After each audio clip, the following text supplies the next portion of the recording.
আচ্ছা, ধন্যবাদ। দেখেন, আমরা ক্লাস শুরু করি। আজকে হচ্ছে 11ই জুন 2024, আমাদের বার কাউন্সিল লিখিত ব্যাচের 32তম ক্লাস। এবং আজকে আমরা আলোচনা করতে যাচ্ছি গতদিন আপনাদের যে শীটটা দেওয়া হয়েছিল, তার যে পরের অংশ। ওখানে 5টা প্রবলেমেটিক প্রশ্ন ছিল, আপনাদেরকে লিখতে দিয়েছিলাম।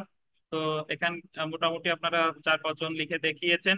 অনলাইনে যারা আছেন তারা কেউ দেখান নেই। তো যাই হোক, আমরা প্রথমটা যদি দেখি, দেখেন যে রহমত আলী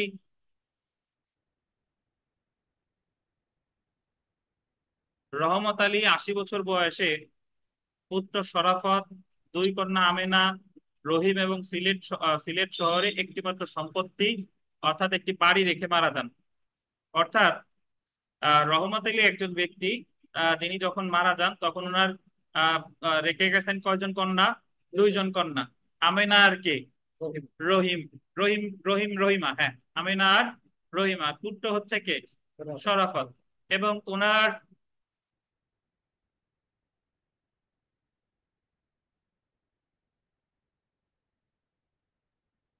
দেখেন তাহলে রহমত আলী 80 বছর বয়সে, পুত্র শরাফত, দুই কন্যা রহিমা এবং সিলেট শহরে একটিমাত্র সম্পত্তি অর্থাৎ একটি বাড়ি রেখে মারা যান। অর্থাৎ মৃত্যুর সময় ওনার যারা মানে উত্তরাধিকার ছিল হচ্ছে 3 জন, আর একটা বাড়ি রেখে মারা যান। তো শরাফত একটি দানপত্র দলিল অনুযায়ী বাড়িটির মালিকানা দাবি করে। জায়গা শরাফত হচ্ছে কে? শরাফত হচ্ছে পুত্র। সে দুই বোনরে বলতেছে যে এই বাড়ির মালিক হচ্ছে আমি। সে কিভাবে হলো বাড়ির মালিক? দানপত্র মানে কে দান করেছে? তার পিতা দান করেছে। তো দুই বোন আপনাকে জানান যে দলিলটি প্রতারণামূলক ভাবে তাদের পিতা যখন অসুস্থ অবস্থায় ছিলেন তখন তার আঙুলের ছাপ নেওয়া হয়েছে। দুই বোন হচ্ছে, আপনি হচ্ছেন ধরেন আইনজীবী, আপনার কাছে এসে বলতেছে যে আমার বড় ভাই এই কাজ করছে, আমার বাবা যখন অসুস্থ ছিল তখন উনি সিস্টেমে এই কাজটা করে নিছে। তো শরাফতের বোনদ্বয়কে পরামর্শ দিন, তাদের আইনগত কি প্রতিকার আছে সংশ্লিষ্ট আইন উল্লেখপূর্বক আলোচনা করুন। তো এখন আমরা যেহেতু এই প্রশ্নটাই আমরা লিখবো হচ্ছে যে ঘটনার বর্ণনা কিভাবে লিখতে হয় সেটার নতুন করে বলার কিছু নাই নাকি? যে প্রশ্নে যা জানতে চেয়েছে মানে নেওয়া হয়েছে এই পর্যন্ত হচ্ছে ঘটনার বর্ণনা। বিচার্য বিষয় লিখবো যে শরাফতের দুই বোনের কি প্রতিকার রয়েছে তা আলোচনা করতে হবে। এখন আপনি, আপনাদের গতদিন আমরা দলিল বা যখন কারো বিরুদ্ধে কোনো জাল দলিল বা কোনো অবৈধ দলিল তৈরি করে তখন তার প্রতিকার আছে দুইটা, আমরা কতদিন আলোচনা করেছিলাম। এক হচ্ছে সে দলিল বাতিলের মামলা করতে পারে 39 ধারায়, অথবা দলিলটি অবৈধ এবং জাল মতে ঘোষণামূলক মামলা দায়ের করতে পারে। তো এই দুইটা মামলার কখন কোনটা দায়ের করতে হবে সেটাও আমরা আলোচনা করেছিলাম। যে জাল দলিলে যে সংক্ষুব্ধ পক্ষ তাকে যদি একটা পক্ষ দেখানো হয় তখন, অথবা তারা যদি পক্ষ দেখায় নাই, তাহলে আমি দেখবো জাল দলিলটা নিবন্ধিত কিনা অর্থাৎ রেজিস্ট্রেশন করা হয়েছে কিনা, তাহলে আমি তা মামলা করব দলিল বাতিল। এছাড়া অন্যান্য সকল ক্ষেত্রে দায়ের করতে হবে কি? অবৈধ এবং জাল মর্মে ঘোষণামূলক মামলা। অথবা অনেক ক্ষেত্রে অবৈধ জাল মর্মে ঘোষণামূলক মামলার সাথে সাথে কি দায়ের করা যায়? দলিল বাতিলের মামলাও করা যায়। যদি আপনি এরকম হয় যে আমি অবৈধ জাল দলিলটা কি রেজিস্ট্রি কিনা আমি খোঁজ নেওয়ার কোনো সময় পাই নাই, তাহলে আমার একসাথে দুইটা ঔষধ খেয়ে নিতে হবে। সেটা হচ্ছে যে ঘোষণামূলক করতে হবে, সেই সাথে আনুষঙ্গিক প্রতিকার হিসেবে চাইবো কি? দলিল বাতিলের মকদ্দমা। তো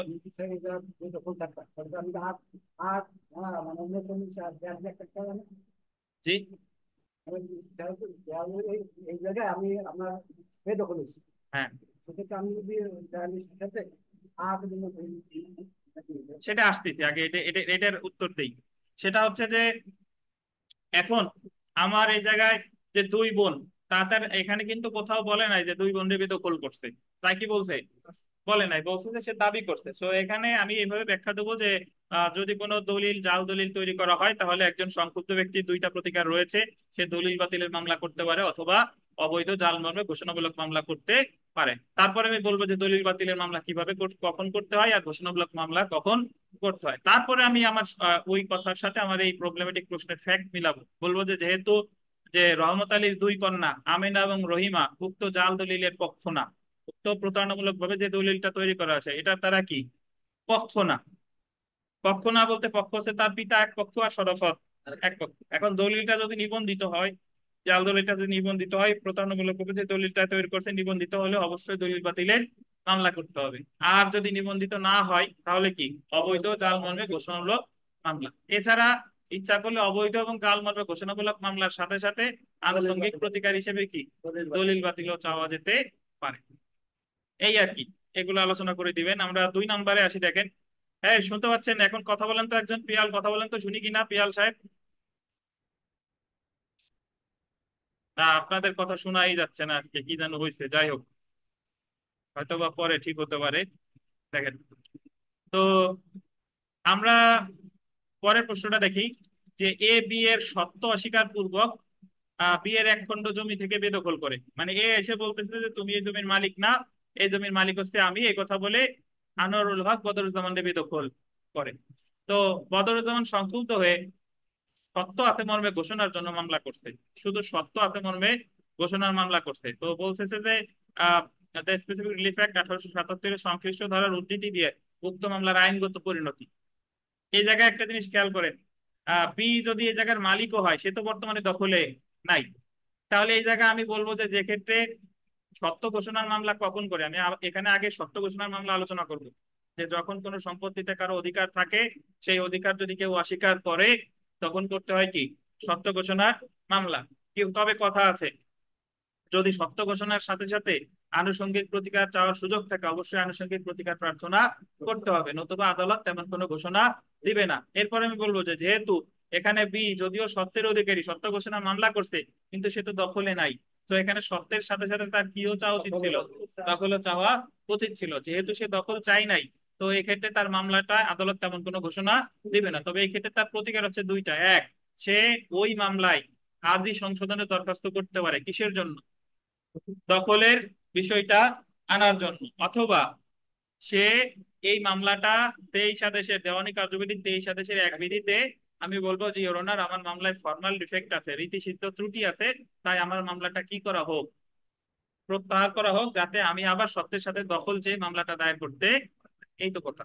তাহলে এই জায়গায় উনি যদি শুধু সত্য চায়, তাহলে ওনাকে আদালত কোনো প্রতিকার দিবে না। আর ওনার প্রতিকার আছে এই মুহূর্তে দুইটা: হয় আর্জি সংশোধন করতে হবে, তাহলে মামলাটা প্রত্যাহার করতে হবে পুনরায় দায়েরের শর্তে। বুঝতে পারছেন? জি। তারপরেরটা দেখেন, একটি সম্পত্তিতে এ এর মালিকানা আছে কিন্তু দখল নাই।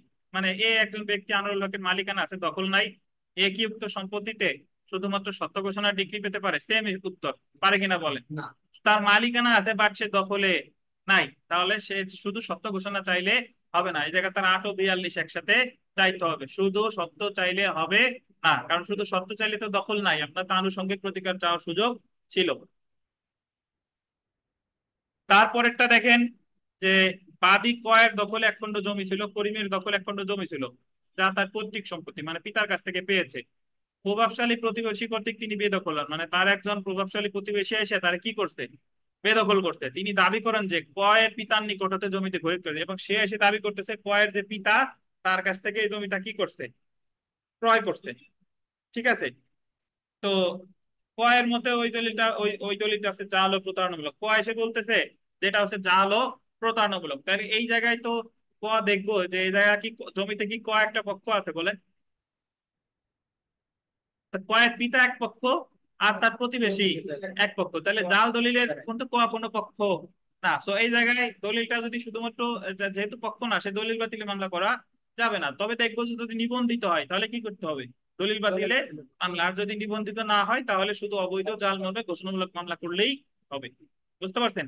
আপনি দুই সাইডে আলোচনা করে দিবেন যে কখন ঘোষণামূলক মামলা করে আর কখন কি দলিল বাতিলের মামলা করে। জি।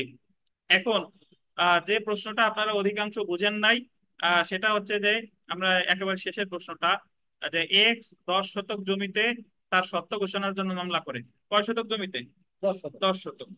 তো সে অভিযোগ করে যে ওই তঞ্চকতার দ্বারা অলিখিত স্ট্যাম্প কাগজে তার সই নাই। সে বলতেছে ওই তঞ্চকতার দ্বারা, তঞ্চকতা মানে প্রতারণা করে সই নেয়, এবং পরবর্তীতে দাড়িটা কেটে দেন। ওই 10 শতক জমির বাবদ একটি বিক্রয় দলিল তৈরি করে, এবং ইচ্ছা করে একটা বিক্রয় দলিল তৈরি করছে, এবং তাকে অর্থাৎ এক্স 10 শতকের মধ্যে 5 শতক হতে কি করে, বেদখল করে। এক্স কে কি, এক্স কে কি তার প্রার্থিত প্রতিকার দেওয়া যেতে পারে। এই জায়গায় শুধু সত্য ঘোষণা করলে হবে না, শুধু সত্য ঘোষণার মামলা করলে কি হবে না, এই জায়গায় আমার এই জায়গায় সত্যের সাথে সাথে দখলের মামলা করতে হবে। অর্থাৎ আমি এই জায়গায় মামলা করব যতটুকু সত্যর দরকার, সত্যের সাথে সাথে যেটুকু বেদখল হয়েছে সেটুকুর জন্য আমার আনুষঙ্গিক প্রতিকার হিসেবে বেদখলও চাইতে হবে। সো এই জায়গায় আমি 8 ও 42 ধারা মামলা করতে হবে। কি বলেন? 8 ও 42 ধারা, যেহেতু আমি দখলে নাই, যেহেতু আমি দখলে নাই, সো আমার এখানে মামলা করতে হবে 8 ও 42 ধারা। যদি আপনি এই জায়গায় শুধু দলিল বাতিলে মামলা করেন হবে না, কারণ আপনি তো জমির দখলে নাই, আর দলিল বাতিলের মামলা কিন্তু আপনার দখল বুঝাইয়া দিবে না। হ্যালো।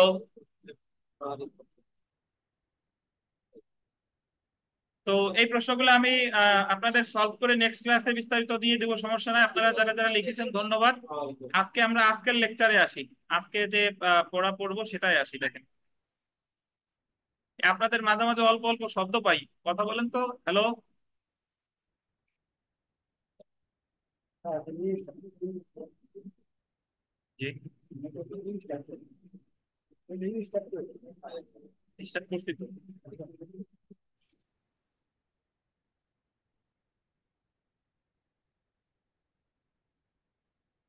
তাহলে আজকে আমরা নতুন যে শীট, এটা আপনাদের অনলাইন মানে আমাদের মেসেঞ্জার গ্রুপে দিয়ে দিব, সমস্যা নেই। তো আমরা প্রথমে আজকে আমরা যেটা শুরু করতেছি, আজকে হচ্ছে 32তম ক্লাস এবং সুনির্দিষ্ট প্রত্যেকের 10 এবং শেষ ক্লাস। এবং আজকে আমরা প্রথম যেটা দেখি, দেখেন এখানে একটা ঘোষণামূলক মামলার আর্জির মুসাবিদা, ঘোষণামূলক মামলার আর্জির মুসাবিদা। তো আপনারা সবাই গতদিন আমরা আলোচনা করেছিলাম, বলেন তো ঘোষণামূলক মামলার কোর্ট ফি কত? কত টাকা? 300 টাকা। তবে যদি ঘোষণামূলক মামলার সাথে সাথে ঘোষণার সাথে সাথে যদি আনুষঙ্গিক ফার্দার রিলিফ চাওয়া হয়, সেক্ষেত্রে কত? সেক্ষেত্রে অ্যাড ভ্যালোরাম কোর্ট ফি নাকি? Ad valorem court fee. ধন্যবাদ। তাহলে এখন আমরা দেখি যে ঘোষণামূলক মামলার আমরা একটু যদি পড়ি, দেখেন যে বিজ্ঞ সহকারী জজ আদালত জব্বার আলী বনাম পিতা সালেহ আলী মোহাম্মদপুর ঢাকা, এবং বনাম হচ্ছে কি, বনাম হচ্ছে দেখেন জাহেদ হোসেন জলিল হোসেন পিতা জলিল মোহাম্মদপুর ঢাকা, বাদী বিবাদী। এটা আপনার ইচ্ছা, আপনি যেভাবে লেখেন এই জায়গায় খ দিতে পারেন আর বাদী বিবাদী দিতে পারেন। তবে একটা কথা, যদি আপনি তো দেখবেন হচ্ছে পরীক্ষায় কোন ফরম্যাটে আসছে, যদি ওখানে নাম থাকে তাহলে ডেফিনেটলি কি দিতে হবে? নাম দিতে হবে। তারপরে দেখেন যে বিষয় সুনির্দিষ্ট প্রতিকার আইন 1877-এর 42 ধারার অধীনে সত্য ঘোষণার মকদ্দমা। এই বিষয় তো সব মামলার একই। তারপরে মকদ্দমার তায়েদাদ মূল্য কত টাকা? 4000 টাকা। তায়েদাদ মূল্য 4000 টাকা, 4 লক্ষ টাকা, সরি 4 লক্ষ টাকা। আচ্ছা, আমরা জানি যে সহকারী জজের কাছে কয় লাখ টাকা পর্যন্ত? 1 থেকে 15 লাখ।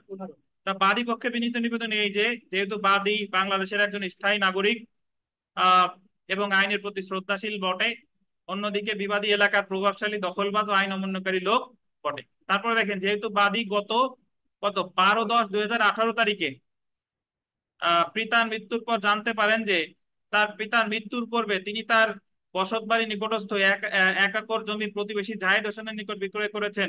পরবর্তীতে তিনি রেকর্ড পরিদর্শন করে জানতে পারেন যে দলিলটি ভুয়া। এই রেকর্ড পরিদর্শন করে জানতে পারেন, এটা একটু কেটে দেন, এটা পরবর্তীতে তিনি রেকর্ড পরিদর্শন করে জানতে পারেন দলিলটি ভুয়া, এটা এতটুকু কেটে দেন, এটুকু দরকার নাই।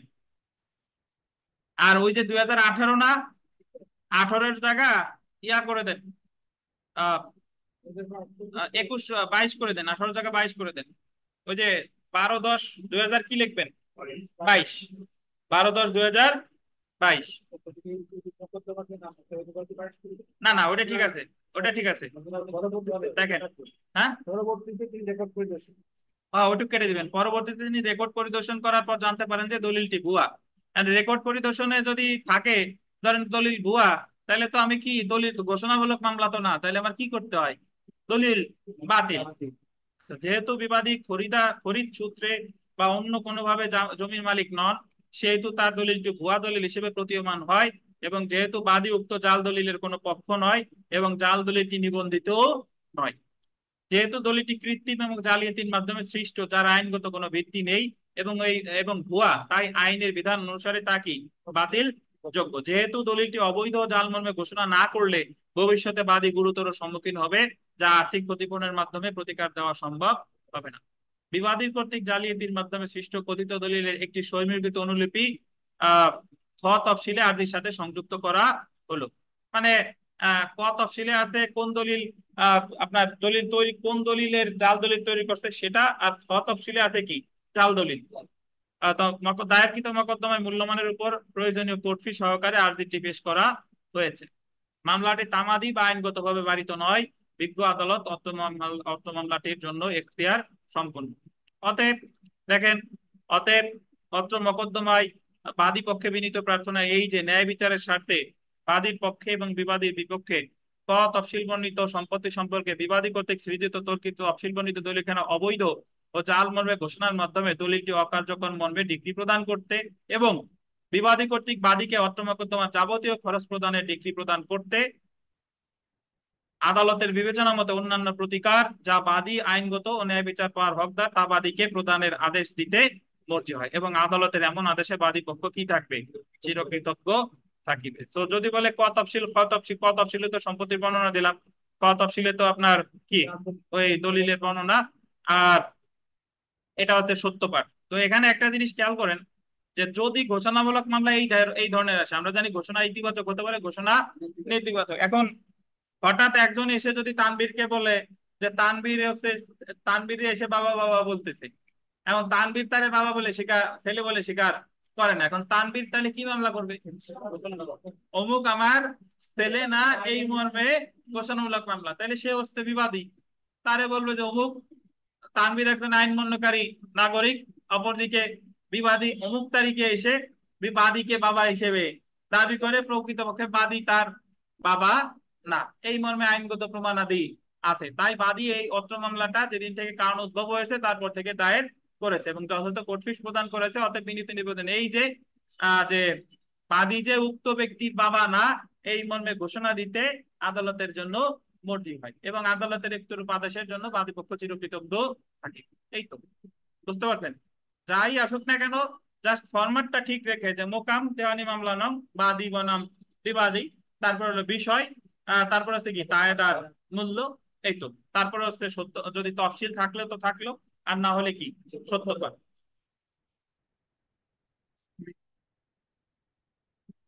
আচ্ছা বলেন তো, যদি এরকম হয় যে একজন মহিলা এসে তানবীরের কাছে সরাসরি এসে বলতেছে যে তানবীরের ওয়াইফ, এখন তানবীর সেটা যে ভুয়া কাবিন নামাও দেখাইছে, কিন্তু প্রকৃতপক্ষে তানবীর বলতেছে কাবিন নামাটা কি ভুয়া, তাহলে তানবীর মামলা করছে ঘোষণামূলক মামলা, তাহলে ওই যে কাবিন নামার কপি ওটা কিভাবে দলিল আর্জির সাথে দিয়ে দিব, বলে যে ক তফসিলে কাবিন নামার কপি দেওয়া হলো, সংযুক্ত করা হলো, বুঝতে পারছেন?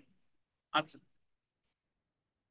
তাহলে ঘোষণা ইতিবাচক হতে পারে, ঘোষণা নেতিবাচক হতে পারে। ধন্যবাদ। আমরা চলে এসে দেখেন আহ রিসিভারকে কখন রিসিভার নিয়োগ করা হয়, রিসিভারের দায়িত্ব কর্তব্য। রিসিভার কিন্তু অলরেডি আমরা দেওয়ানি কার্যবিধিতে পড়ছি না ভাই, রিসিভারের দায়িত্ব কর্তব্য কিন্তু পড়া হয়েছে দেওয়ানি কার্যবিধিতে। তো দেখেন আমরা একটু পড়ি, হ্যাঁ অনুকম্পা দেই নাই না, আচ্ছা ওই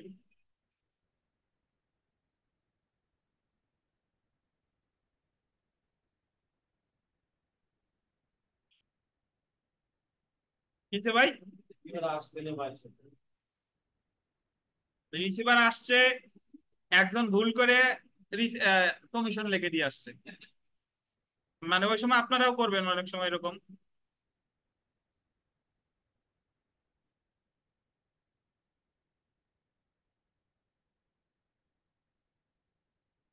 তো দেখেন আমরা রিসিভার পড়ি, রিসিভার এমন একজন ব্যক্তি যাকে মকদ্দমার বিরোধীয় বিষয়বস্তু বা সম্পত্তি রক্ষণাবেক্ষণ এবং ভাড়া আদায় সহ অন্যান্য কার্যাবলী করার জন্য আদালত কি করে, নিয়োগ করে। রিসিভার নিয়োগ আদালতের স্বেচ্ছাধীন ক্ষমতা, অর্থাৎ রিসিভার নিয়োগ করবে কি করবে না এটা আদালতের কি ক্ষমতা।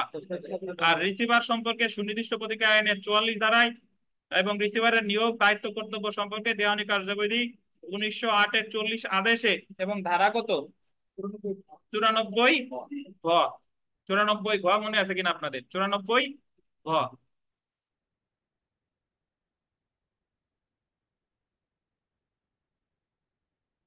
তারপরে দেখেন রিসিভার নিয়োগ, রিসিভার নিয়োগ তো রিসিভার নিয়োগ যদি দেখি যে দেওয়ানি কার্যবিধির 40 আদেশ 40-এর 1 বিধি অনুযায়ী আদালত ন্যায়সঙ্গত মনে করলে ডিগ্রির আগে বা পরে রিসিভার নিয়োগ করতে পারে। কখন পারে? ডিগ্রির আগেও পারে, পরেও পারে। আবেদনকারী স্বচ্ছ মনোভাব নিয়ে আবেদন করলে আদালত ন্যায় বিচারের স্বার্থে রিসিভার নিয়োগ করতে পারে। অপর পক্ষকে দখল বঞ্চিত করার লক্ষ্যে আদালত কখনো রিসিভার নিয়োগ করবে না। তাহলে 40 আদেশের 1-এ আছে নিয়োগ, 2 আছে দেখেন পারিশ্রমিক। পারিশ্রমিক দেওয়ানি কার্যবিধির 40 আদেশের 2 বিধি অনুসারে আদালত রিসিভারের পারিশ্রমিক নির্দিষ্ট করে দিতে পারে। দায়িত্ব কর্তব্য দেখেন যে দেওয়ানি কার্যবিধির 40 আদেশের 3 বিধির অধীন রিসিভারের দায়িত্ব কর্তব্য হলো দায়িত্বপ্রাপ্ত সম্পত্তির রক্ষণাবেক্ষণ করা, সম্পত্তির পক্ষে মামলা পরিচালনা করা, দায়িত্বপ্রাপ্ত সকল হিসাব নিকাশ যথাযথভাবে আদালতে কি করা, নিকট দাখিল করা, সম্পত্তির মঙ্গলার্থে আদালতের নির্দেশ মোতাবেক পদক্ষেপ গ্রহণ করা, অবহেলার দরুন সম্পত্তির কোনো ক্ষতি না হয় সেদিকে রিসিভারকে কি রাখতে হবে, খেয়াল রাখতে হবে। তাহলে আমরা চলে এসে অপসারণ দেখেন। অপসারণ যে অপসারণ রিসিভার আদালতের নির্দেশ মোতাবেক হিসাব দাখিল করতে ব্যর্থ হলে বা ইচ্ছাকৃতভাবে সম্পত্তির ক্ষতি সাধন করলে রিসিভারের উপর অর্পিত দায়িত্বের মেয়াদ শেষ হলে 40 আদেশের 4 বিধি অনুসারে আদালত রিসিভারকে অপসারণ করতে পারে। এখন একটা জিনিস খেয়াল রাখবেন, রিসিভারের এই যে যে 1 আর 4 মানে রিসিভার নিয়োগ আর রিসিভার অপসারণ, এই দুটো হচ্ছে আপিলযোগ্য আদেশ। রিসিভার যদি আমি আমি আবেদন করলাম ইওর অনার আমার পক্ষে একটা রিসিভার নিয়োগ করা হোক, আদালত নামঞ্জুর করে দিচ্ছে, আমার প্রতিকার কি? আপিল। বা রিসিভার যদি নিয়োগ করে তাহলে বিবাদীর প্রতিকার কি? আপিল। ঠিক একই ভাবে রিসিভারের যদি অপসারণ করা হয় রিসিভারের প্রতিকার কি? আপিল। বা আমি অপসারণের আবেদন করছিলাম নামঞ্জুর করে দিচ্ছে, আমার প্রতিকারও কি? আপিল। তাহলে 40 আদেশের 1 ও 4 বিধি মঞ্জুর হোক বা না মঞ্জুর হোক এটা হচ্ছে কি আদেশ? আপিলযোগ্য আদেশ। আচ্ছা, তারপরে দেখেন কালেক্টরকে রিসিভার হিসেবে নিয়োগ। কাকে রিসিভার হিসেবে নিয়োগ করবে? কালেক্টর। কালেক্টর ডিস্ট্রিক্ট কালেক্টর কি জেলা কালেক্টর। দেখেন রাজস্ব প্রদানকারী ভূমির ক্ষেত্রে আদালত, এখানে লেখেন জেলা কালেক্টরকে রিসিভার হিসেবে নিয়োগ করতে পারেন। এটা 5 বিধি, একটু 5 বিধি লেখে নেন। লেখেন যে 40 আদেশের 5 বিধি অনুসারে, একটু লেখে নেন যে 40 আদেশের 5 বিধি অনুসারে রাজস্ব প্রদানকারী ভূমির ক্ষেত্রে আদালত জেলা কালেক্টরকে রিসিভার হিসেবে নিয়োগ করতে পারে।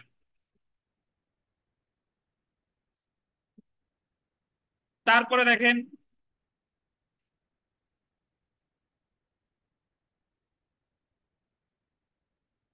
তারপরটা দেখেন যে 40 আদেশের 1 ও 4 বিধির অধীন, এটা কিন্তু অ্যাকচুয়ালি আপনাদের প্রশ্নের অংশ না, এটা হচ্ছে 40 আদেশের 1 ও 4 বিধির অধীন কোন দরখাস্ত মঞ্জুর বা না মঞ্জুর যাই হোক না কেন উক্ত আদেশের বিরুদ্ধে সংক্ষুব্ধ পক্ষ উচ্চ আদালতে বিবিধ আপিল করতে পারে। বিবিধ আপিল মানে মিক্স আপিল নাকি মিসেলেনিয়াস আপিল।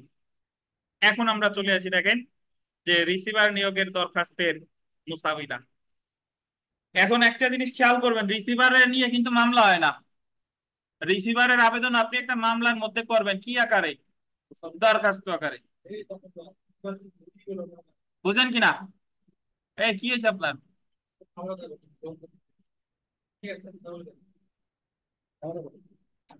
লোড বেশি হয়ে গেছে আজকে নাকি?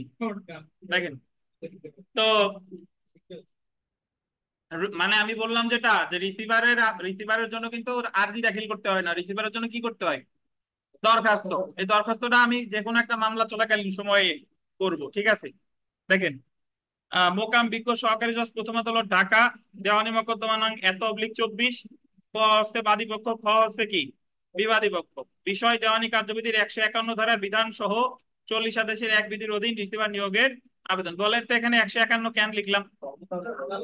মানে তার সহজতা ক্ষমতা বলে সেটা সহ আমি আরো চাইলাম যে 40 আদেশের 1 বিধিতে। তারপরে দেখেন যে বাদী পক্ষে বিনীত নিবেদনে এই যে বাদী একজন সহজ সরল এবং আইন মান্যকারী সুনাগরিক, অপরদিকে বিবাদী একজন পরধন লোভী আইন অমান্যকারী এবং দাঙ্গাবাজ লোক। বিবাদী গত লেখেন গত, বিবাদী গত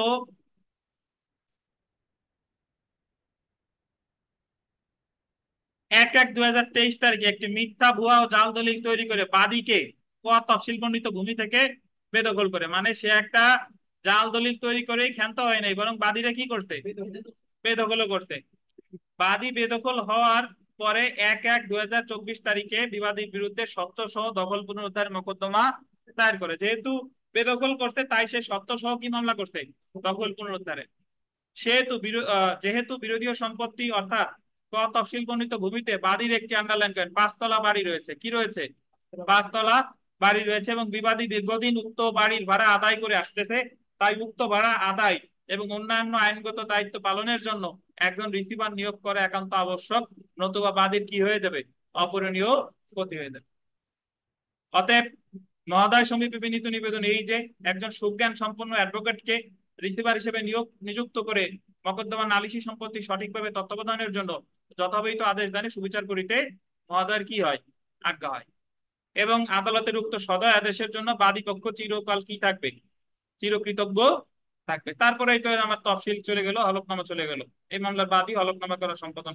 তাহলে রিসিভার আমি কেন নিয়োগ করার জন্য আবেদন করতেছি? আমি বললাম যে বাদী অমুক তারিখে এই মামলাটা দায়ের করে, বিবাদী বেদখল কইরা সত্য দাবি করে, এই কারণে বাদী মামলাটা দায়ের করে। বাদীর ওই সম্পত্তিতে কি আছে? একটা বাড়ি আছে বা বাগান আছে বা যাই হোক না কেন, ধরেন লিচু বাগান আছে, আম বাগান আছে, সে যেহেতু এই বাগান, সে যেহেতু বাড়ি ভাড়া আদায় করে খাচ্ছে, তাই এই ভাড়ার টাকাটা, যেহেতু মামলা আমি জয়লাভের ব্যাপারে আশাবাদী, তাই ভাড়ার টাকাটা যাতে বিবাদী আদায় না করিয়া একজন কে আদায় করুক? রিসিভার। যাতে আমি যখন মামলায় জিতি, এই টাকাগুলো যাতে আমি যথাযথভাবে পাই। বুঝতে পারছেন? তাহলে এখন এই রিসিভার নিয়োগের যে আবেদনটা করলো, এই আবেদন যদি মঞ্জুর হোক বা না মঞ্জুর হোক, প্রতিকার কি? আপিল। এবং এই যে যে দরখাস্তটা কে করছে? বাদী। তো বিবাদী এসে এই দরখাস্তের প্রেক্ষিতে কি দেবে বলেন? লিখিত আপত্তি। উভয় এক।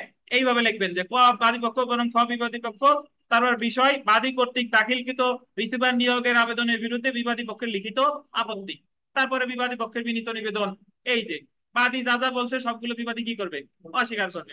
তাই তাই ওনার মানে বাদী পক্ষে রিসিভার নিয়োগের আবেদন না মঞ্জুর করতে মর্জি হয়। মঞ্জুর করলে বিবাদী কি হয়ে যাবে? অপরিণীয় ক্ষতি হয়ে যাবে। তারপরে ওই জায়গা হলফনামা করবে কে? বিবাদী পক্ষ। নাকি? বুঝতে পারছেন না? তো আমরা দেখেন শেষ প্রশ্নে চলে আসি। একেবারে আমাদের সুনির্দিষ্ট প্রতিকার আইনের 10 নম্বর প্রশ্নটা, যে নিরোধক প্রতিকার বা প্রিভেন্টিভ রিলিফ বলতে কি বুঝেন? কিভাবে নিরোধক প্রতিকার মঞ্জুর করা হয়?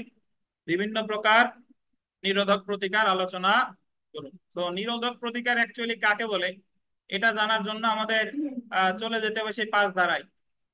5-এর গ-তে বলছে যে কাজ না করার ব্যাপারে কোনো পক্ষের বাধ্যবাধকতা রয়েছে, সেই কাজ থেকে বিরত রাখার মাধ্যমে যে আদেশ প্রদান করা হয় সেটাকে বলে নিরোধক প্রতিকার। আর নিরোধক প্রতিকারের সংজ্ঞা দেওয়া আছে কত ধারায়? 6 ধারায়। আর নিরোধক প্রতিকার কিভাবে মঞ্জুর করবে এই কথাটা বলছে 52 ধারায়। বলছে যে স্থায়ী আর অস্থায়ী নিষেধাজ্ঞার মাধ্যমে। তাহলে আমার যদি নিরোধক প্রতিকার রিলেটেড প্রশ্ন আসে, তাহলে আমার আলোচনা করতে হবে 6-52। আর এরপর জানতে চাইছে নিরোধক প্রতিকার কিভাবে মঞ্জুর করা হয়, তাহলে 52 জানলাম। তারপর বিভিন্ন প্রকার নিরোধক প্রতিকার আলোচনা করুন, তার মানে আমার ওই 53-54 আলোচনা করতে হবে। বা 53 যে নিরোধক প্রতিকার কিভাবে, বিভিন্ন প্রকার নিরোধক প্রতিকার কি কি দেখেন। একটা হচ্ছে স্থায়ী নিষেধাজ্ঞা, অস্থায়ী নিষেধাজ্ঞা, একটা হলো অন্তর্বর্তীকালীন নিষেধাজ্ঞা। এখন বাধ্যতামূলক নিষেধাজ্ঞা কিন্তু নিরোধক প্রতিকার না। তানভীর বলেন তো যে বাধ্যতামূলক নিষেধাজ্ঞা কেন নিরোধক প্রতিকার না? এটা তো সুনির্দিষ্ট কার্যবিধি আওতায় নাই, জ্ঞানী কার্যবিধির আওতায়। কি কর ঘুমাইছে না? স্যার, বলছেন যে যে এই অনুপ বলেন তো যে বাধ্যতামূলক নিষেধাজ্ঞারে কেন নিরোধক প্রতিকার বলা হয় না? বলেন তো। তারা আমাদের আইনে যে আমাদের আপনারা যে প্রতিকার দেওয়া আছে 8টা, তাহলে তো এখন স্যার এটা বাধ্যতামূলক করে না। না, এর পড়ে না কেন? 8টার ভিতরে ওই যে কিসের ভিতর পড়ে না, দল চুক্তি বলবৎকরণে বাধ্যতামূলক তো একই কাতারে পড়ে। আর কেউ পারবেন উত্তর দিতে যে এটারে কেন বাধ্যতামূলক নিষেধাজ্ঞা, কেন নিরোধক প্রতিকার না? 5টা কিন্তু 4টা আছে আপনার সেরা আপনার বাধ্যতামূলক নিষেধাজ্ঞার মতো প্রতিকার দেওয়া হয়, বিষয় ক্ষেত্রে না,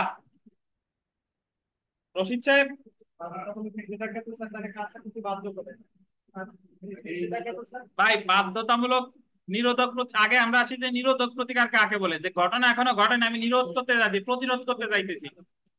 আমার এখনো বেদখল হই নাই, বেদখল করতে পারে, আশঙ্কা আছে, তখন যে প্রতিরোধমূলক, বিরোধমূলক, নিষেধমূলক, নিষেধাজ্ঞা একই কথা। আর বাধ্যতামূলক নিষেধাজ্ঞা নিরোধমূলক না কেন? কারণ বাধ্যতামূলক নিষেধাজ্ঞার আবেদন করিতে যখন ঘটনা অলরেডি ঘটে যায়, ঘটনা অলরেডি ঘটে যায়, ঘটে যাওয়ার পরে যদি আপনি কোনো প্রতিকার প্রার্থনা করেন সেটা নিরোধমূলক না, সেটা কি আদেশ সূচক। আদেশ সূচক, তো এই কারণে বাধ্যতামূলক নিষেধাজ্ঞা নিরোধমূলক প্রতিকার না। কারণ নিরোধমূলক প্রতিকার তখনই বলে যখন কোনো ঘটনা অ্যাকচুয়ালি ঘটে নাই, ঘটার সম্ভাবনা আছে। কিন্তু আদেশ সূচক প্রতিকার বা আপনার এই বাধ্যতামূলক নিষেধাজ্ঞা এটা কখন চাই? আপনি ওই একটা জিনিস খেয়াল করেন যে শুধুমাত্র এই যে দেখেন, আহ 8 ও 9 ধারার মামলা করতেছি কখন? যখন আমি অলরেডি বেদখল হয়ে গেছি। 12 ধারা মামলা করতেছি কখন? যখন অলরেডি একজন চুক্তি ভঙ্গ করছে। 31 ধারা মামলা করতেছি দলিল সংশোধনে, যখন অলরেডি দলিলে ভুল হয়ে গেছে। চুক্তি রোধের মামলা করতেছি কখন? যখন অলরেডি আমার সাথে প্রতারণা করে বা চুক্তিতে আমার অনুচিত প্রভাব খাটায় আমার সাথে চুক্তি করে নিছে। 39 ধারা মামলা করতেছি যখন অলরেডি দলিল দলিল ভুয়া দলিল, জাল দলিল তৈরি করে ফেলছে। 42 ধারা মামলা করতেছি কখন? যখন আমার অলরেডি আমার সত্য অস্বীকার করতেছে। শুধুমাত্র একটা ক্ষেত্রে, যে এখন আমার বেদখল করে নাই, আমি বেদখলের কিসে আছি, আশঙ্কায় আছি, তখন যে নিষেধাজ্ঞার আবেদন করব স্থায়ী বা অস্থায়ী। মূল মামলা হলে স্থায়ী, আর মামলা ভিতরে হইলে কি অস্থায়ী। আর যখন ঘটনা অলরেডি ঘটে গেছে তখন কিন্তু আমি স্থায়ী অস্থায়ী চাই না, তখন চাই কি বাধ্যতামূলক। এই জন্য বাধ্যতামূলক নিষেধাজ্ঞা নিরোধমূলক প্রতিকার না। আচ্ছা দেখেন, জি তানভীর বুঝতে পারছেন আমার ভাই? দেখেন, জি ওষুধ, অসুখ একটা হয়ে যাওয়ার পর ওষুধ খাওয়া এটা কিন্তু নিরোধমূলক না। এটা কি? এটা হচ্ছে আপনার আদেশ সূচক, আদেশাত্মক। আদেশাত্মক, নিবারণমূলক, নিরোধমূলক না। এটা কি নিবারণমূলক, যাতে আমার ওই অসুখটা নিবারণ হয়। আর নিরোধমূলক মানে কি? করোনার ভ্যাকসিন, যাতে আমার করোনা না হয়। হ্যাঁ, এই কারণে তো বলতেছে প্রিভেন্টিভ রিলিফ। দেখেন, সাধারণত কোনো ব্যক্তিকে কোনো কাজ করা হতে বিরত রাখার জন্য আদালত যে প্রতিকার মঞ্জুর করে তাকে নিরোধমূলক প্রতিকার বা প্রতিরোধমূলক প্রতিকার বা নিষেধমূলক প্রতিকার বা প্রিভেন্টিভ রিলিফ বলে।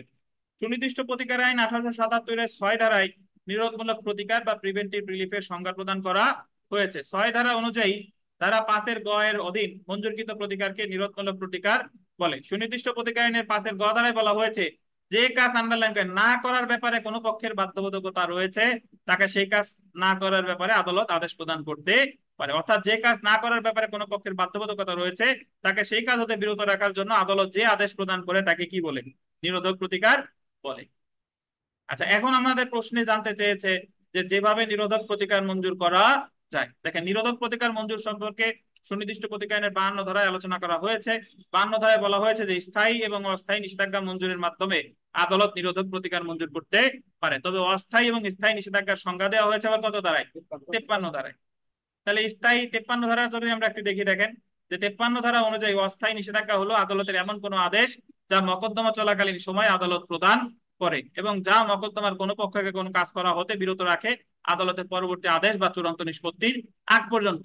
অপরদিকে স্থায়ী নিষেধাজ্ঞা হলো এমন প্রকৃতি নিষেধাজ্ঞা যা আদালত চূড়ান্ত শুনানির পর ডিক্রির মাধ্যমে প্রয়োগ করে আর মকদ্দমার কোনো পক্ষের অধিকার চূড়ান্ত ভাবে কি করে নির্ধারণ করে। স্থায়ী এবং অস্থায়ী নিষেধাজ্ঞা নিরোধক প্রতিকার হলেও এটা আন্ডারলাইন করেন 55 ধারায় বর্ণিত বাধ্যতামূলক নিষেধাজ্ঞা হ্যাঁ সূচক বা ধনাত্মক প্রতিকার বা আদেশমূলক নিষেধাজ্ঞা। তো আমার এই জায়গা খেয়াল রাখেন যে স্থায়ী এবং অস্থায়ী হচ্ছে নিরোধক প্রতিকার, কিন্তু 55 ধারায় যে বাধ্যতামূলক নিষেধাজ্ঞা আছে সেটা কিন্তু আপনার নিরোধমূলক প্রতিকার না। কি তানভীর সাহেব? দেখেন, পরীক্ষায় আসতে পারে, দেখেন যে নিষেধাজ্ঞা কাকে বলে। নিষেধাজ্ঞা, নিষেধাজ্ঞা হলো একটি বিচার বিভাগীয় কার্যক্রম। এটি আদালতের একটি কি আদেশ। এটি দ্বারা কোনো ব্যক্তি বা পক্ষকে কোনো নির্দিষ্ট কাজ করার জন্য কিংবা কোনো নির্দিষ্ট কাজ করা হতে বিরত থাকার জন্য আদেশ প্রদান করা হয়। এটা একটু আন্ডারলাইন করেন। লর্ড হালসবুরি বলেন, নিষেধাজ্ঞার সংজ্ঞা আসলেই এই উক্তিটা দেওয়ার চেষ্টা করবেন যে লর্ড হালসবুরি বলে নিষেধাজ্ঞা হলো এমন একটি বিচার বিভাগীয় কার্যপদ্ধতি যার দ্বারা কোনো পক্ষ বা ব্যক্তি কর্তৃক একটি কাজ করা বা করা হতে বিরত থাকার জন্য আদালত কর্তৃক আদেশপ্রাপ্ত হন। নিষেধাজ্ঞা মঞ্জুর করা আদালতের কি স্বেচ্ছাধীন ক্ষমতার অন্তর্ভুক্ত। নিষেধাজ্ঞা সম্পর্কিত বিধিবিধান সুনির্দিষ্ট প্রতিকার আইন 1877-এর 52 থেকে 57 ধারা এবং দেওয়ানি কার্যবিধির কত 39 আদেশে বর্ণিত আছে। এখন আমরা চলে আসি যে নিষেধাজ্ঞার প্রকারভেদ। নিষেধাজ্ঞার প্রকারভেদ সুনির্দিষ্ট প্রতিকার আইন অনুযায়ী নিষেধাজ্ঞাকে 3 ভাগে ভাগ করা যায়। সুনির্দিষ্ট প্রতিকার আইনে নিষেধাজ্ঞা কয় প্রকার? 3 প্রকার। কি কি দেখেন? অস্থায়ী নিষেধাজ্ঞা, স্থায়ী বা চিরস্থায়ী নিষেধাজ্ঞা, আর একটা হচ্ছে কি বাধ্যতামূলক নিষেধাজ্ঞা। এই বিষয়টা আমরা দেওয়ানি কার্যবিধিতে খুব বিস্তারিত ভাবে আলোচনা করেছি। যখন আপনার মাত্র এরকম, আমি যদি খুব সংক্ষেপে বলি, যে আপনি বেদখল হওয়ার আশঙ্কা আছে, এই মুহূর্তে আপনাকে মামলা করতে হবে স্থায়ী নিষেধাজ্ঞা, কিন্তু আপনি মামলা করার পরেও যদি আশঙ্কায় থাকেন, তাহলে ওই মামলার মধ্যেই আমাকে চাইতে হবে অস্থায়ী নিষেধাজ্ঞা। আরো দ্রুত চাইলে অস্থায়ী নিষেধাজ্ঞার দরখাস্ত আমার চাইতে হবে অন্তর্বর্তীকালীন নিষেধাজ্ঞা। আচ্ছা, এই তিনটা তো গেল। এবং অন্তর্বর্তীকালীন নিষেধাজ্ঞা অপরপক্ষরে শুনে না, অপরপক্ষরে শুনে না। তাহলে বাধ্যতামূলক নিষেধাজ্ঞা হচ্ছে যে যখন অলরেডি ঘটনা ঘটে গেছে, তখন আমি বাধ্যতামূলক নিষেধাজ্ঞা মূল মামলা আকারেও দায়ের করা যায়, অথবা কি একটা মামলা চলাকালীন সময়ে দরখাস্ত আকারেও অস্থায়ী, সেটাকে বলে অস্থায়ী বাধ্যতামূলক নিষেধাজ্ঞা। এখন আমরা যদি দেখি যে, আচ্ছা আপনারা কাইন্ডলি একটু যোগদান করেন, আবার সময় শেষ তো, আবার জয়েন করেন। অস্থায়ী নিষেধাজ্ঞার সংজ্ঞা ইতিমধ্যে আমরা পড়েছি। অস্থায়ী নিষেধাজ্ঞা কি আর্জির আকারে চাই না দরখাস্ত আকারে? অস্থায়ী নিষেধাজ্ঞা কি আলাদাভাবে স্বতন্ত্র দরখাস্ত দেওয়া যায়, নাকি আগে একটা মামলা চলমান থাকতে হবে? কোন মামলা চলমান থাকতে হবে? যে কোনো দেওয়ানি মামলা, যে কোনো দেওয়ানি মামলা। অস্থায়ী নিষেধাজ্ঞার আবেদন কে করতে পারে?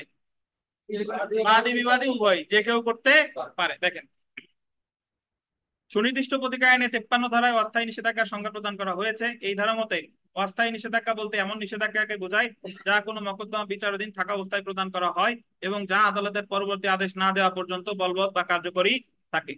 তারপরে দেখেন যে অস্থায়ী নিষেধাজ্ঞার সংজ্ঞা সুনির্দিষ্ট প্রতিকার আইনে 53 ধারায় প্রদান করা হলেও উক্ত নিষেধাজ্ঞা নিয়ন্ত্রিত হয় দেওয়ানি কার্যবিধির 39 নং আদেশে আর কত 94 ক ধারা অনুসারে।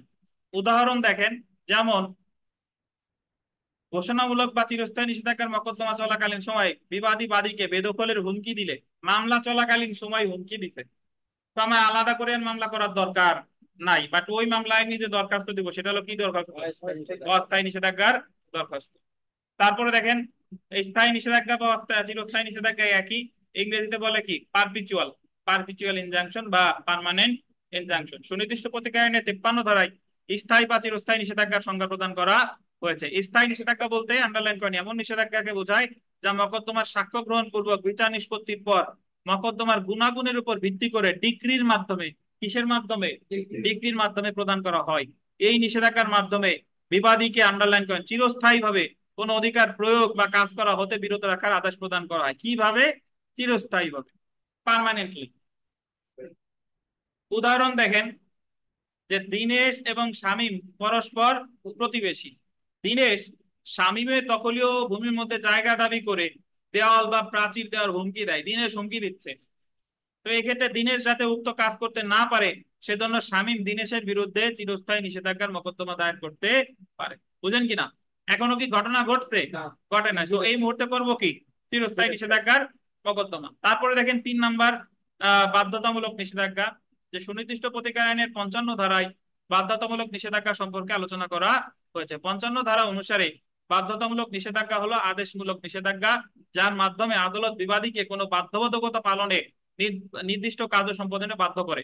অর্থাৎ যে কাজ সম্পাদনে বিবাদীর বাধ্যবাধকতা রয়েছে তা সম্পাদনে বাধ্য করাই বাধ্যতামূলক নিষেধাজ্ঞার মূল উদ্দেশ্য। উদাহরণ দেখেন যে দীনেশ এবং শামীম পরস্পর কি প্রতিবেশী, সেম উদাহরণের মতো। দীনেশ শামীমের দখলীয় ভূমির মধ্যে জায়গা দাবি করে শামীমের ভূমিতে দেওয়াল বা প্রাচীর নির্মাণ করে।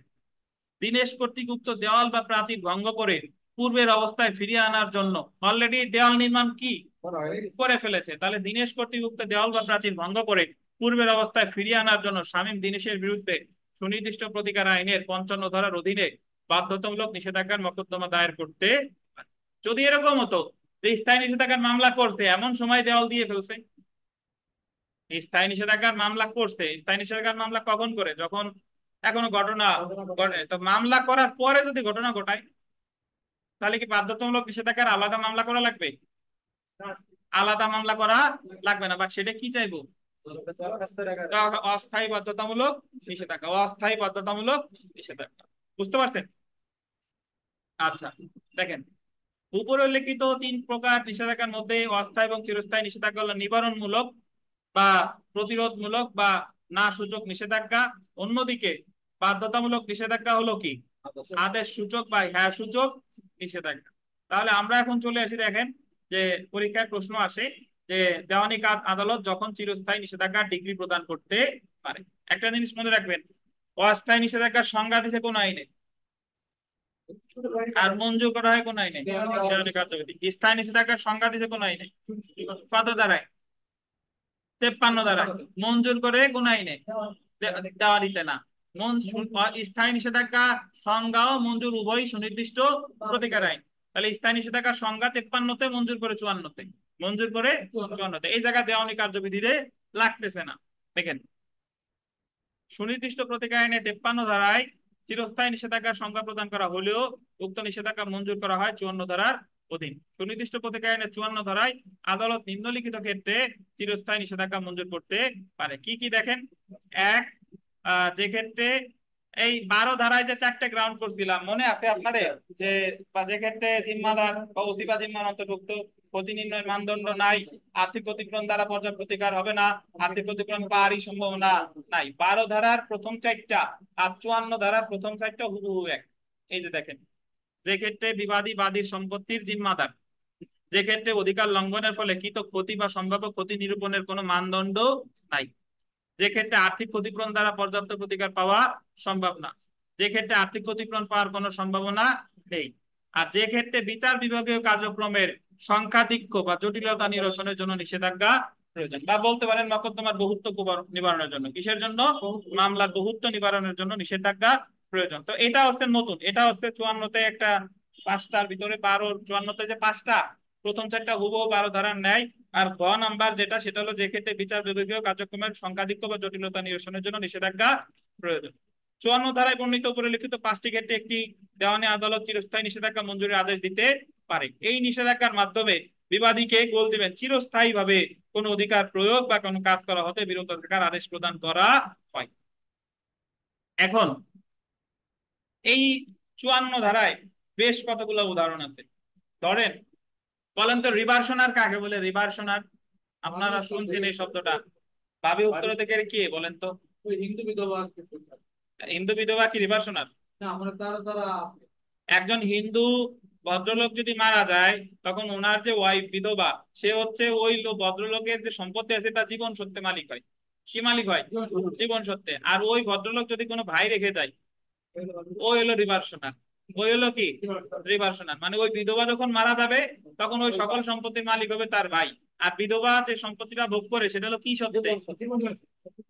এখন ধরেন, আচ্ছা এখন শুনেন ভাই, হিন্দু বিধবা মালিক হয়েছে, মালিক হওয়ার পরে এখন সে ইচ্ছা করে সম্পত্তি নষ্ট করতেছে, মানে অপচয় করতেছে যাতে রিভার্সনার সম্পত্তি না পায়।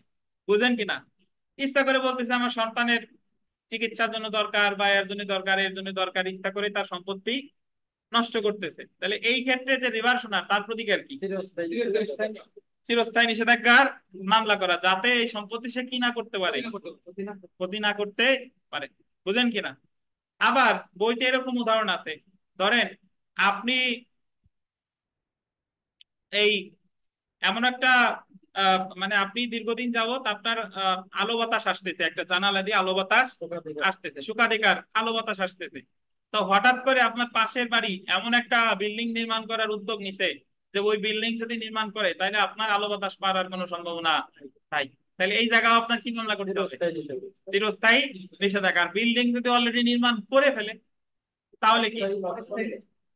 অলরেডি নির্মাণ করে ফেলছে মানে আলো টালো সব বন্ধ হয়ে গেছে, তাহলে হলো বাধ্যতামূলক নিষেধাজ্ঞা। কারণ ঘটনা অলরেডি কি বিধবা মহিলা যদি সম্পত্তি অলরেডি হস্তান্তর করে ফেলছে, তাহলে রিভার্সনাল প্রতিকার কি? বাধ্যতামূলক নিষেধাজ্ঞা। যদি হস্তান্তরের উদ্যোগ নেয়, তাহলে হচ্ছে চিরস্থায়ী বা স্থায়ী নিষেধাজ্ঞা। বুঝেন কিনা? আচ্ছা, যে জায়গা আপনার মনে হচ্ছে যে আমি চিরস্থায়ী বা স্থায়ী কিছু বুঝতেছি না বা বাধ্যতামূলক কি হবে, তখন কিছুক্ষণ যাবত দুইটাই নিয়ে পেঁচাবেন, যাতে পরীক্ষক বোঝে যে দুইটাই বোঝে ডিসিশন, মানে বিষয়টা হচ্ছে যে এখন একেবারে মোটে না পারারছে তো ওখানে উপস্থাপন করে পেঁচা পেঁচা মানে কি, মানে স্যার আমি জানি কিন্তু এক্সাক্টটাই জায়গা দিতে পারতেছি না। তা বিষয়টা হচ্ছে তাই দেখেন। আচ্ছা দেখেন, তো এখন পেঁচায়েন আবার আবার অন্য আইনে যান না, এখন প্রশ্ন হয়েছে দণ্ডবিধিতে, এখন উত্তর দিচ্ছেন আপনি চেক রিজনের মামলা করার জন্য। প্রশ্ন আছে যে অমুক আপনার টাকা নিয়ে গেছে, এখন চেক, আপনি আপনি যদি দণ্ডবিধি পরীক্ষায় দণ্ডবিধির অংশে যদি চেক নেগোশিয়েবল ইনস্ট্রুমেন্ট একটির উদাহরণ দেন, হবে? হবে না, ওই জায়গায় প্রশ্নটা লিখতে হবে কোন আঙ্গিকে, যে দণ্ডবিধিতে আমার কি সলিউশন আছে সেটা। ধরেন যদি ধর্ষণের কথা আসে, যে ধর্ষণ কি, ধর্ষণের শাস্তি কি, তাহলে কি আপনি নারী শিশুরটা লিখলে হবে? লিখতে হবে কোনটা? দণ্ডবিধি। এখন নারী শিশুরটা আপনি তো লিখতে পারেন তখন কখন, যখন আগে আমার দণ্ডবিধিটা অলরেডি লেখা হয়ে গেছে। স্যার এগুলি স্যার এই যে ধারা আলোচনা করে হুম। লাস্টে বুঝলাম যে নির্দিষ্ট কর্তৃপক্ষের আইনের ধারা অনুযায়ী এটা বিচার করা হয়। জি দেখেন, ওই যে দেখবেন যে সংশ্লিষ্ট ধারা অনুযায়ী। ধারা মনে না থাকলে বলে দিবেন সংশ্লিষ্ট ধারা অনুসারে। দেখেন, তো দেখেন ভাই, যে সুনির্দিষ্ট প্রতিকার আইনের 56 ধারা মতে, এই 56 ধারা ভিভিআই যে কোন কোন ক্ষেত্রে নিষেধাজ্ঞা মঞ্জুর করবে না। when injunction cannot be granted, মানে ইনজাংশন কখন মঞ্জুর করা যাবে না, 56 ধারা। এবার নিষেধাজ্ঞা টোটালি ধরেই ভিভিআই, তো নিষেধাজ্ঞা যে ক্ষেত্রে নিষেধাজ্ঞা মঞ্জুর করবে না সুনির্দিষ্ট প্রতিকারের 56 ধারা মতে নিম্নলিখিত ক্ষেত্রে আদালত নিষেধাজ্ঞা মঞ্জুর করবে না। এই জায়গা দেখেন, 1 নম্বর, বিচারিক কার্যক্রমে বহুত্ব নিবারণের ক্ষেত্র ব্যতীত অন্য কোনো ক্ষেত্রে কোনো কার্যক্রম স্থগিত করার জন্য আদালত নিষেধাজ্ঞা মঞ্জুর করবে না। যদি এমন মনে হয় যে একই বিষয় নিয়ে দুইটা মামলা হয়েছে, তাহলে আর একটা মামলা স্থগিত করার জন্য নিষেধাজ্ঞা দিতে পারে, কিন্তু এটা ছাড়া অন্য কোনো ক্ষেত্রে অন্য মামলা স্থগিতের আদেশ দিবে না, নিষেধাজ্ঞা দিবে না। 2 নম্বর দেখেন, অধীনস্থ নয় এমন আদালতের বিচার কার্যক্রম স্থগিত করতে আদালত নিষেধাজ্ঞা মঞ্জুর করবে না। জেলা জজ আদালত, তার যে নিচের আদালত তারে, যে যে সহকারী জজ বলেন, সিনিয়র সহকারী জজ, যুগ্ম জেলা জজ, অতিরিক্ত জেলা জজ, তাদের নিষেধাজ্ঞা দিতে পারে। বাট জেলা জজ কি একজন আপনার হাইকোর্টে নিষেধাজ্ঞা দিতে পারে? হাইকোর্ট তো ওনার অধীনস্থ না। ইভেন তো এই যে যার অধীনস্থ না, সে তারকে নিষেধাজ্ঞার আদেশ দিতে পারবে না। তারপরটা দেখেন, কোন ব্যক্তিকে আইনানুগ কর্তৃপক্ষের নিকট আবেদন করা হতে বিরত রাখতে আদালত নিষেধাজ্ঞা মঞ্জুর করবে না। আমি মামলা করে দিচ্ছি ওনার না, তানভীর যাতে কোনো মামলা না করে এই মর্মে তানভীরের নিষেধাজ্ঞা দেওয়া হোক, এটা করার জন্য আদালত কি দিবে না? নিষেধাজ্ঞা মঞ্জুর করবে না। তারপরে দেখেন, জনস্বার্থে সরকারি কার্যক্রম বা বিদেশি আদালতের কোনো সার্বভৌম কাজে হস্তক্ষেপ করার জন্য নিষেধাজ্ঞা মঞ্জুর করা যায় না। এটা বলতেছে যে জনস্বার্থে যদি সরকার কোনো কাজ করে বা বিদেশি সার্বভৌম রাষ্ট্র যদি কোনো কাজে হস্তক্ষেপ করার জন্য আমি নিষেধাজ্ঞা চাই, তাহলে আদালত নিষেধাজ্ঞা দিবে না। যদি জনস্বার্থ না থাকে তাহলে দিতে পারে। তারপরে দেখেন, কোন ফৌজদারি কার্যধারা স্থগিত করার জন্য দেওয়ানি আদালত নিষেধাজ্ঞা মঞ্জুর করবে না। দেওয়ানি আদালত পারে দেওয়ানি আদালতে নিষেধাজ্ঞা দিতে, উনি কি ফৌজদারি আদালতে নিষেধাজ্ঞা দিতে পারে? পারে না। তারপরে দেখেন, যে কাজটা সুস্পষ্টভাবে উৎপাত না, যদি কোনো কাজ স্পষ্টভাবে উৎপাত না হয় তাহলে সেটা মানে সেটা নিষেধ, সেটা আপনার কি বলে স্টপ করার জন্য, বন্ধ করার জন্য আদালত নিষেধাজ্ঞা মঞ্জুর করবে না। 7 নম্বর দেখেন, যে চুক্তি সুনির্দিষ্টভাবে সম্পাদন করা যায় না সেই চুক্তি সম্পাদনের জন্য আদালত নিষেধাজ্ঞা মঞ্জুর করবে না। যে জায়গায় 12 ধারা ডিগ্রি দেওয়া যায় না সেই জায়গায় নিষেধাজ্ঞাও দেওয়া যায় না। এটার একটা ব্যতিক্রম হলো 57 ধারা, যে ওই জায়গায় 12, ওই যে অমুক আমার জায়গায় গান গাইতে চাইছে আর বাকি 6 মাস আমার চ্যানেলে গান গাইবে আর অন্য 6 মাস এই সময় অন্য কোথাও গাইবে না। এখন সে যদি চুক্তি ভঙ্গ করে তাহলে আমি তো তার এই যে গান গাইতে বাধ্য করতে পারতেছি না, বাট সে যাতে অন্য জায়গায় গান না গায় এই মর্মে আমি নিষেধাজ্ঞা চাইতে পারি। তাহলে এই 7 নম্বরের ব্যতিক্রম হচ্ছে কত দ্বারা? 57 দ্বারা। তারপরে দেখেন, যেখানে বাদীর সমফলপ্রদ, আন্ডারলাইন করেন, সমফলপ্রদ অন্যান্য প্রতিকার আছে। হোয়াট ইজ সমফলপ্রদ? যদি কারো অন্য কোনো প্রতিকার থাকে তাহলে আদালত নিষেধাজ্ঞা দিবে না। এবং সবশেষে যদি আমরা দেখি, যে যে ক্ষেত্রে মকদ্দমার বিষয়বস্তুতে বাদীর কোনো স্বার্থ থাকে না সেই ক্ষেত্রে আদালত কোনো নিষেধাজ্ঞা মঞ্জুর করবে না। মামলার বিষয়বস্তুতে বাদীর যদি কোনো স্বার্থ না থাকে তাহলেও আদালত কি দিবে না? নিষেধাজ্ঞা দিবে না। তো এইগুলা 56 ধারা খুবই গুরুত্বপূর্ণ, নিষেধাজ্ঞা খুবই গুরুত্বপূর্ণ। এবং নিষেধাজ্ঞা দেওয়ানি, ফৌজদারি দেওয়ানি আর সুনির্দিষ্ট, এই দুই নিষেধাজ্ঞা আপনি পড়ে ফেললে ইনশাল্লাহ এই জায়গা থেকে যাই আসুক না কেন কি পারা যাবে। দেখেন, উপরে উল্লেখিত ক্ষেত্রসমূহ আদালত নিষেধাজ্ঞার আদেশ, উপরে উল্লেখিত ক্ষেত্রসমূহে আদালত নিষেধাজ্ঞার আদেশ প্রদান হতে কি থাকবেন? বিরত থাকবেন। কে এসে তানবীর হাইটে আবার আসতেন কে? দেখেন আমাদের সবশেষ যেটা, সেটা হচ্ছে যে injunction to perform negative agreement, চুক্তির নেতিবাচক অংশ পালনে নিষেধাজ্ঞা। মানে যদি কোনো চুক্তির দুইটা অংশ থাকে, এক অংশ হলো হ্যাঁ সূচক আর এক অংশ হচ্ছে না সূচক। আপনি বললেন যে বৈশাখী চ্যানেলে মমতাজ 2024 সাল গান পরিবেশন করবেন, এবং 2024 সালে অন্য কোনো চ্যানেলে উনি কোনো গান পরিবেশন করবেন না। এই অংশ কয়টা? দুইটা। উনি এক হচ্ছে উনি গান পরিবেশন করবেন, আর এক হচ্ছে কি গান পরিবেশন করবেন না। এখন এখন মমতাজ যদি গান গাইতে না চায়, বললো যে বৈশাখী চ্যানেলে আমি আর গান গাইবো না, তখন বৈশাখী চ্যানেল মমতাজের বিরুদ্ধে মামলা করলে কার্য সম্পাদন ডিগ্রি পাবে না, কারণ মমতাজ বলবে যে এটা আমার ব্যক্তিগত যোগ্যতা নির্ভর। বাট এটাই এই অংশের কার্য সম্পাদন না পেলেও সে যাতে অন্য কোনো চ্যানেলে 1 বছর গান না গায় এই মর্মে নিষেধাজ্ঞা পেতে পারে। এটাই বলছে কত ধারায়? 57 ধারা। একটু দেখি, দেখেন যে সুনির্দিষ্ট প্রতিকার আইনের 57 ধারায় আদালত নেতিবাচক চুক্তি পালনের জন্য নিষেধাজ্ঞা মঞ্জুর করতে পারে। 57 ধারার অপরিহার্য উপাদান হলো এই ক্ষেত্রে চুক্তিটিতে অবশ্যই দুটি সম্মতি থাকতে হবে, যথা কোনো কাজ করার ইতিবাচক সম্মতি বা কি হ্যাঁ সূচক সম্মতি, আর কোনো কাজ না করার ব্যক্ত সম্মতি বা না সূচক সম্মতি। না সূচক অংশ বা সম্মতি চুক্তির অবশিষ্ট অংশ হতে অবশ্যই কি হতে হবে? পৃথক প্রকৃতির হতে হবে। এছাড়া আবেদনকারীর অবশ্যই চুক্তিতে তার দায়িত্ব সম্পূর্ণভাবে প্রতিপালন করেছে। যে আবেদন করেছে বৈশাখী চ্যানেলের কোনো ত্রুটি নাই, বলছে আমি আমার টাকা পয়সা মমতাজের সব দিয়ে দিছি, সব সব সে টাকা পাওয়ার পর আমার সাথে গান গাইতে রাজি হচ্ছে না। এক্ষেত্রে আদালত হ্যাঁ সূচক সম্পত্তির সম্মতি সুনির্দিষ্ট বলবৎকরণ করে বাধ্য করতে না পারলেও না সূচক সম্পত্তি পালনে নিষেধাজ্ঞা মঞ্জুর করতে পারে। উদাহরণ দেখেন যে মাসুদ রুবেলের সাথে এই মর্মে চুক্তি করে যে সে 12 মাসের জন্য রুবেলের থিয়েটারে গান গাইবে। কে গান গাইবে? মাসুদ।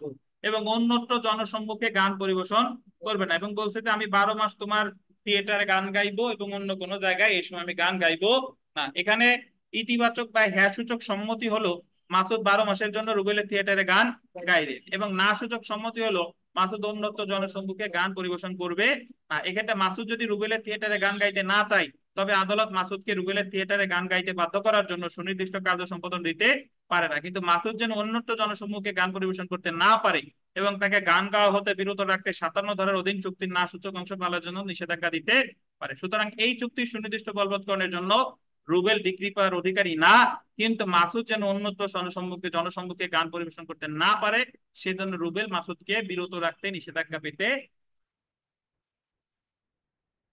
তো এটা ছিল মোটামুটি আমাদের সুনির্দিষ্ট প্রতিকার আইন। একটা মুসাবিদা বাকি আছে, সেটা হচ্ছে আমাদের চিরস্থায়ী নিষেধাজ্ঞার জন্য মুসাবিদা। এবং আমি মজার বিষয়, এই জায়গায় আমি একটা প্রশ্ন আসছিল, এই জায়গায় চিরস্থায়ী এবং বাধ্যতামূলক দুইটা একসাথে চাইছি। দেখেন জব্বার আলী বনাম সালে আলী বিজ্ঞ সহকারী জজ আদালত, ঠিক আছে, বিষয় 54-55 দুইটা এক ধরনের। আপনি ইচ্ছা করলে শুধু 54-তেও চাইতে পারেন, শুধু 55-তেও চাইতে পারেন। বাট নেচার যদি এরকম হয় যে ভঙ্গ করতে যাচ্ছে আবার অলরেডি একটু ভঙ্গ করে ফেলছেও, তাহলে সেই ক্ষেত্রে আমি কি চাইবো? চিরস্থায়ী আর বাধ্যতামূলক একসাথে। বুঝাইতে পারি নাই? ধরেন দেওয়াল 2 হাত দিয়ে দিছে, 2 হাত এখনো দেয় নাই, 2 হাত আমার জায়গার ভিতরে ঢুকাইছে, আরো 2 হাত দিতে পারে। তাইলে যে 2 হাত দিছে সেই 2 হাত ভাঙার জন্য চাইবো বাধ্যতামূলক, আর বাকি 2 হাত যাতে আর সামনে যেন কাজ না করে এটার জন্য চাইবো কি? চিরস্থায়ী। বুঝেন কিনা? তাহলে এখানে একটা বিষয় দেখেন যে যে কোনো আহ, চিরস্থায়ী বলেন বাধ্যতামূলক বলেন, এই নিষেধাজ্ঞার মামলা তায়দাদ মূল্য সাধারণত ফিক্সড 1000 ধরা হয়। কত টাকা? তায়দাদ মূল্য কত বলেন তো? 1000 টাকা। এবং 1000 টাকার অ্যাডভোকেট কোর্ট ফি দেওয়া হয় কত? কয় টাকা যেন হয়, সর্বনিম্ন কত যেন 300 না কত যেন দেওয়া হয়। তো যে কোনো চিরস্থায়ী নিষেধাজ্ঞার জায়গার দাম যাই হোক না কেন, আমার তায়দাদ মূল্য কত বলেন? 1000। তো বাদী পক্ষের বিনীত নিবেদনে এই যে দেখেন, বাদী বাংলাদেশের একজন স্থায়ী নাগরিক। সবাই তো স্থায়ী নাগরিকই হয়, সৎ চরিত্রবান, সে কি নিজে নিজে বলবে নাকি যে আমার স্থায়ী নাগরিক, আইনের প্রতি শ্রদ্ধাশীল বটে, অন্যদিকে বিবাদী এলাকার প্রভাবশালী দখলবাজ এবং করধন লোভী বটে। নিম্ন তফসিল বর্ণিত সম্পত্তি বাদী সত্ত্ব খাস দখলীয় সম্পত্তি, এবং সেখানে বাদীর কি আছে? বসত বাড়ি আছে। উক্ত বসত বাড়িতে বাদী পরিবারবর্গ নিয়ে আন্ডারলাইন করবেন 25 বছর যাবৎ বসবাস করে আসছে। অত্র মোকদ্দমার বাদী এবং বিবাদী উভয় প্রতিবেশী, বাদী আর বিবাদী উভয় কি প্রতিবেশী, এবং পাশাপাশি নিজস্ব জমি ও বাড়ির মালিক যা তফসিলে বর্ণিত হয়েছে। উভয়ের জমি রাজুকের নিয়ন্ত্রণাধীন এবং আদালতের এখতিয়ারাধীন। বিগত 15/4/2018 তারিখে, কত তারিখ, বিবাদী বাদীর সম্পত্তির আন্ডারলাইন করেন পূর্ব পাশে রাজুকের নিয়ম মাফিক প্রয়োজনীয় জায়গা না ছেড়ে, মানে রাজুকের একটা নির্দিষ্ট নিয়ম আছে যে একজনের বাড়ি থেকে আরেকজন বাড়ির একটা কি থাকতে হবে, দূরত্ব থাকতে হবে, নিয়ম মাফিক জায়গা না ছেড়ে প্রাচীর নির্মাণ করে, মানে দেওয়াল নির্মাণ করে নাকি, এবং দেওয়াল এত উঁচু করে যে বাদীর বাড়িতে আলো প্রবেশে কি হয়, বাধা সৃষ্টি করে। যেহেতু বাদী আন্ডারলাইন করেন 25 বছর যাবত অন্যান্য সুখাধিকার সহ আলো বাতাসের অধিকার ভোগ করে আসছে, সুতরাং বাদীর উক্ত অধিকারে বিবাদীর হস্তক্ষেপ করার কি নাই, অধিকার নাই।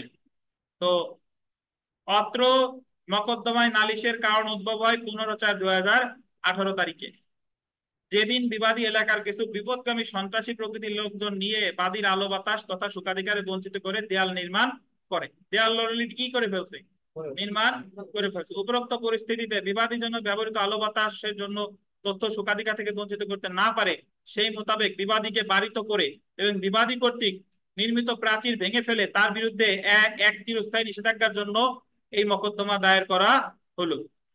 মানে এই জায়গা যদিও আমি অ্যাকচুয়ালি 54তে চাইতেছি কি চিরস্থায়ী নিষেধাজ্ঞা, বাধ্য আর ভেঙে ফেলার জন্য আমার চাইতে হবে কি বাধ্যতামূলক নিষেধাজ্ঞা। তাহলে আপনি এই জায়গায় লিখবেন বিবাদী কর্তৃক নির্মাণ প্রাচীর ভেঙে, এখানে তথ্যটা এরকম হলে ভালো হতো, উপরোক্ত পরিস্থিতিতে বিবাদী যেন ব্যবহৃত আলো বাতাসের তথ্য সুখাধিক আলো বাতাস আহ, আলো বাতাস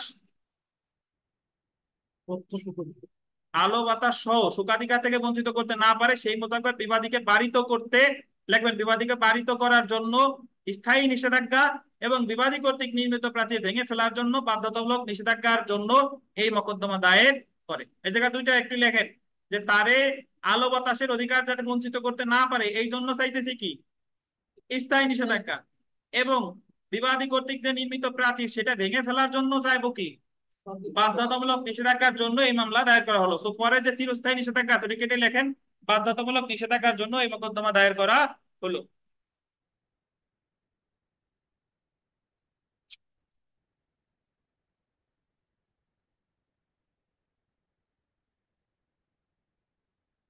অত্র মোকদ্দমাটি একটি চিরস্থায়ী নিষেধাজ্ঞার মোকদ্দমা। এই জায়গায় অত্র মোকদ্দমাটি চিরস্থায়ী ও বাধ্যতামূলক নিষেধাজ্ঞার মোকদ্দমা, এটা লেখেন। অত্র মোকদ্দমাটি চিরস্থায়ী ও বাধ্যতামূলক নিষেধাজ্ঞার মোকদ্দমা।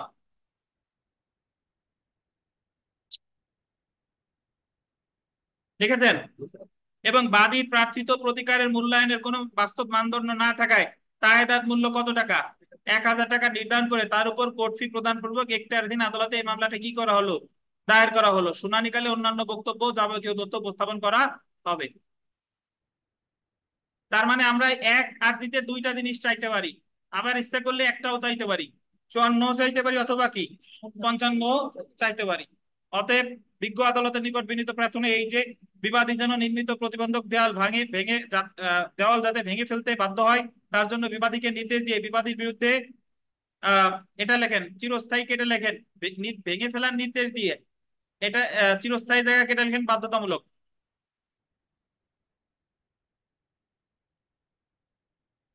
লিখেছেন?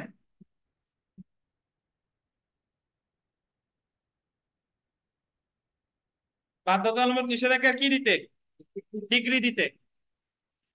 এই মকদ্দমা বিচারাধীন থাকাকালীন সময় বিবাদী যাতে অতি স্বীকৃত নির্মিত দেয়াল ভেঙে ফেলে তার জন্য বিবাদীকে নির্দেশ দিয়ে অস্থায়ী বাধ্যতামূলক নিষেধাজ্ঞার আদেশ দিতে। অস্থায়ী পরে আবার লেখেন বাধ্যতামূলক, পাইছেন? অস্থায়ী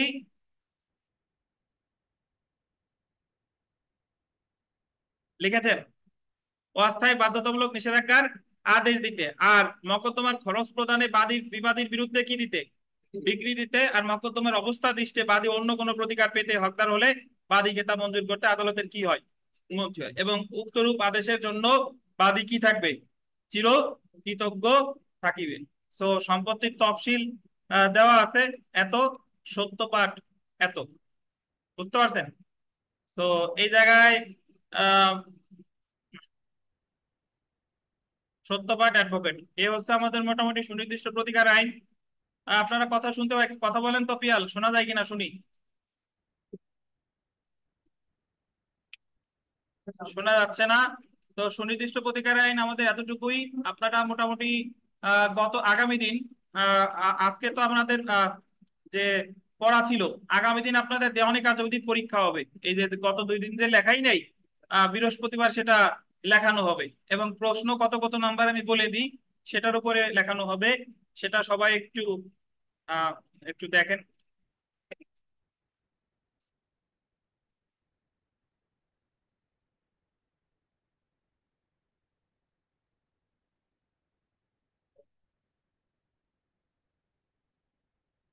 তো লিখতে হবে হচ্ছে আপনার 1 নাম্বার তো ছিল, 2 নাম্বার ছিল, থাকবে 1 2।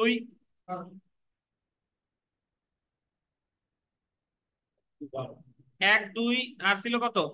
12। অ্যাডজনমেন্ট কি হয়েছে? 13।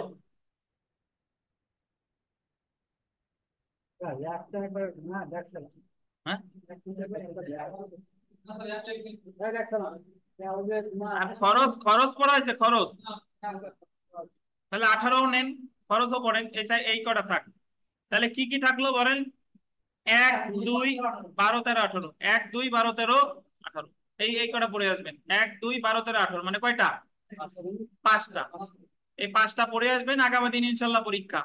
এবং আগামী দিন পরীক্ষার সাথে সাথে সুনির্দিষ্ট প্রতিকার আইন যদিও শেষ, আর একটা প্রবলেমেটিক প্রশ্ন, যে এখান থেকে বিভিন্ন ধারার যে সমস্যাগুলো আছে তার আর একটা শীট পাবেন, সেটা নিয়ে আলোচনা করা হবে। তাহলে আমাদের 2 সাবজেক্ট কিন্তু অলরেডি কি শেষ হয়ে গেল। সবচেয়ে ভেজালে 2 সাবজেক্ট গতবার, যেটা নিয়ে আমাদের প্রিপারেশন কম ছিল, যে একটা হলো দেওয়ানি কার্যবিধি আর একটা হচ্ছে কি সুনির্দিষ্ট প্রতিকার আইন, শেষ হয়ে গেল। আমি শুধু শেষ করলে হবে না, আপনাদেরও পড়াশোনা করতে হবে।